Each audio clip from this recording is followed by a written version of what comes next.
To go along with our haunted houses, I'm going to make a couple of witches. And for these, if you've seen my angel making tutorials, these are going to be made in a similar way. Just general sculpted angels with a very simple skirt and a lot of hair to cover up where the shoulder joints are. So if you want more info on how to make these, go ahead and watch the angel tutorial. So for the skirt and the start of the shape, I'm looking to make something like a cone.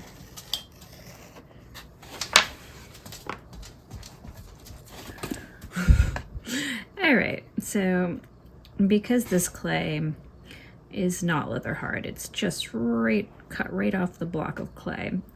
It's very soft, so you don't really need to score and slip. It hasn't had time to firm up anywhere yet, so. And the downside is it takes less time, but it's a little bit harder to work with. So this is the dress as it's coming together. Use some scraps here to make a head.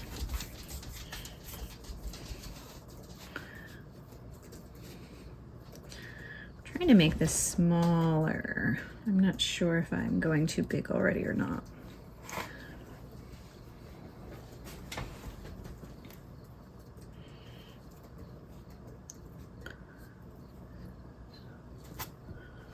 It's really just working on the one side of the face that's going to be visible. The rest will be covered up with hair.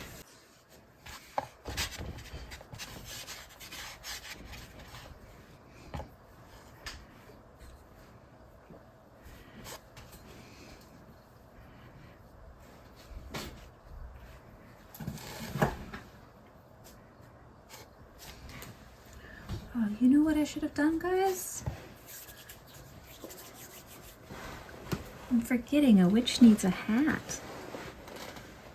So maybe I don't even have to make the back of her head because the hat would cover the back of the head. Bonus.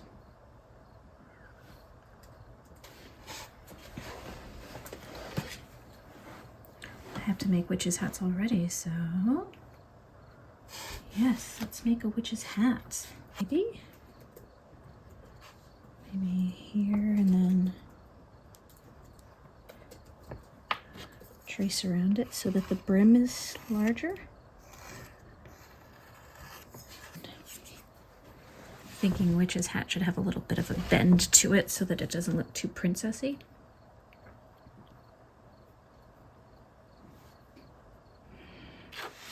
I can't.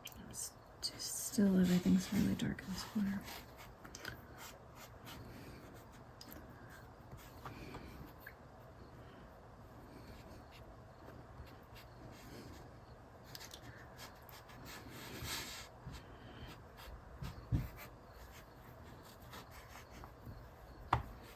Oops, maybe too bent on that side.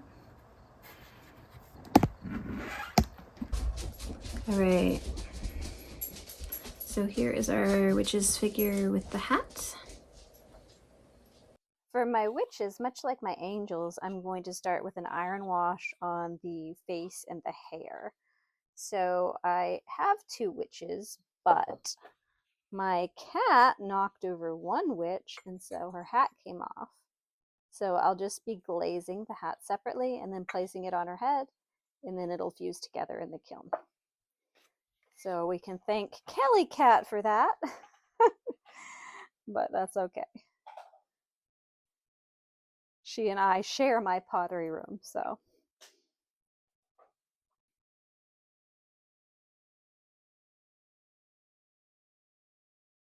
And if you're looking at making these witches on your own, you can definitely kind of see the angel tutorial as a guide as well.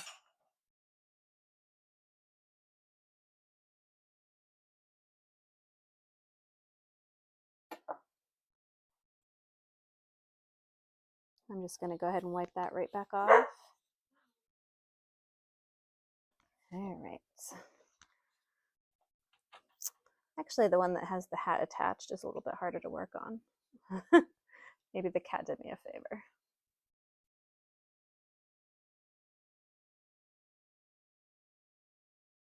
So again, I'm letting the iron wash sink into every little crevice of the hair because those white spots really do show up after it's fired. See what we're revealing here? Looks pretty cool.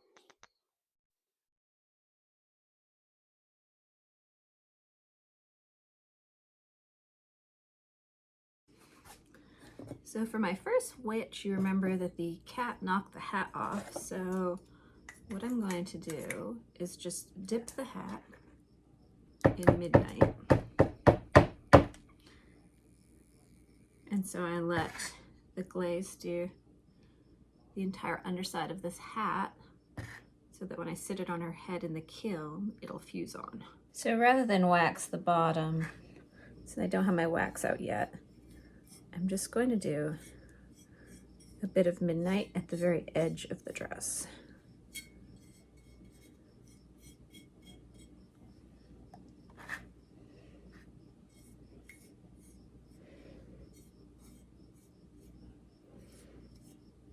Midnight is a pretty stable glaze. It doesn't run a lot unless there's something over top of it that makes it run. So hopefully that'll be good enough.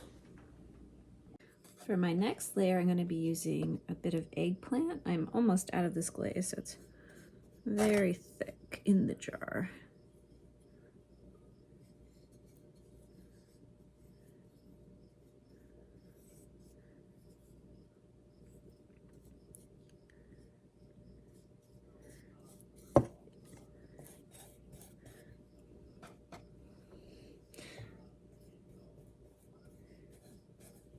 A lot of these I'm using just sort of traditional Halloween colors. I always like branching out color-wise, but I feel like for the most part, the traditional colors sell better than the other ones.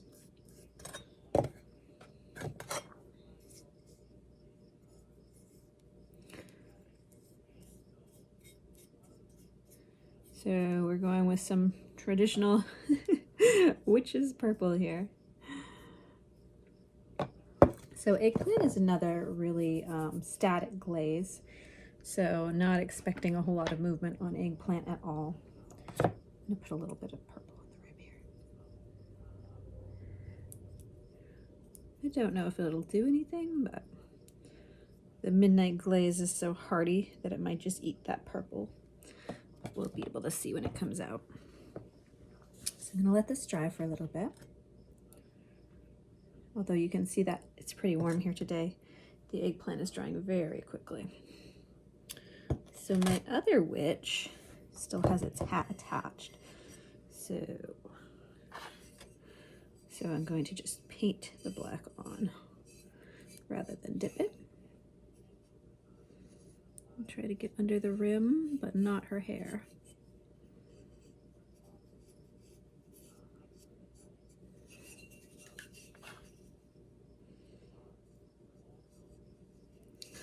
Specific gravity on this Midnight glaze I have right here is around 150 right now, so it's pretty thick. For a dipping glaze, I might have to thin that down to 135 because it's got so much clay in the recipe. That glaze is using Albany slip, I guess, as a substitute. For this one, I really wanted to just have it be variegated dove gray here going into the Midnight, but I am not sure how much that dove is going to make that run. My dove gray has been a little bit thin. It's okay. So there, here you can tell I've got an area for the glaze to pool before it runs onto my kiln shelf, but the rest of it's a little bit less of that.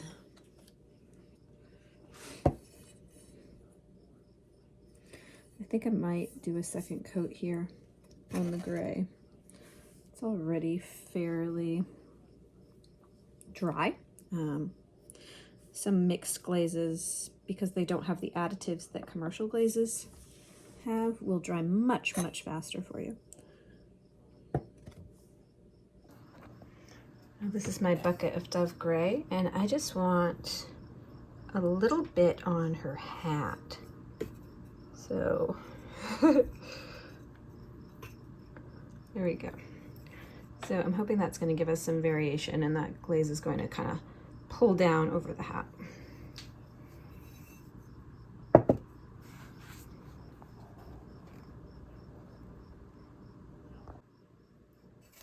So if my Dove Gray had been at 150, I wouldn't be doing a second coat at all. But because I've been using it to dip mostly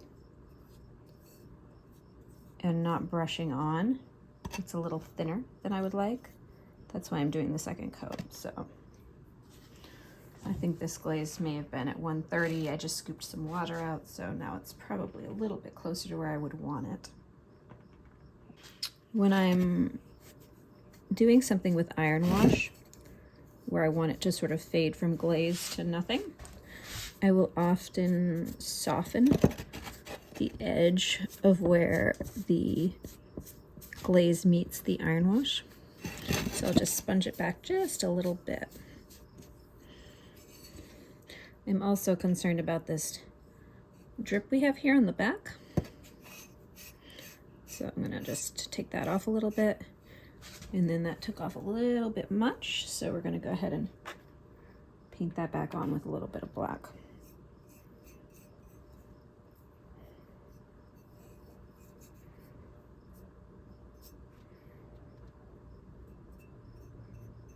Okay.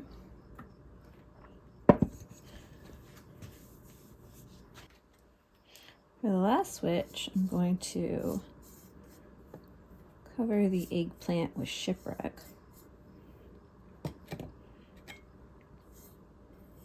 I'm not going to go fully down on this because I would really like it if there was still sort of a hint of purple along that bottom edge.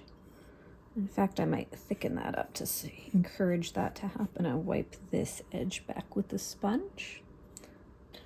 Let's look at how our head's gonna. So in the kiln, I'm literally just gonna do that. I'm gonna set the hat right on her head, and all of this midnight glaze on the underside is going to fuse it right to her head.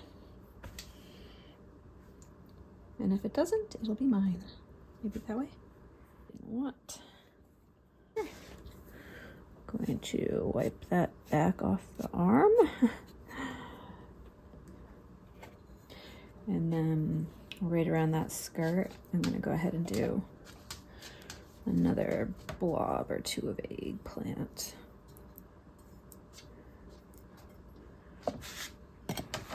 And hopefully that will stay on. And I did decide to do a few blobs of shipwreck on the hat. Maybe that way.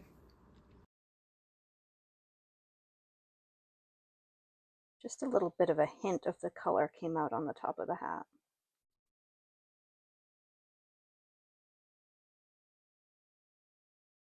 The eggplant and shipwreck look really nice together. I do like that light flux over, and then just midnight on the bottom here to stop the runs.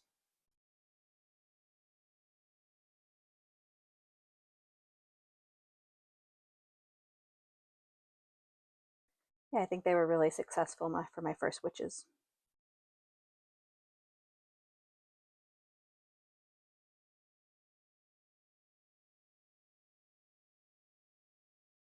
The glaze really did pool right where I thought it would, and it didn't go over the edge. I was definitely worried that this spot was going to go over the edge here. So once again, this is fired to cone 6. And this glaze on the bottom here is midnight, and this is variegated Dove Gray.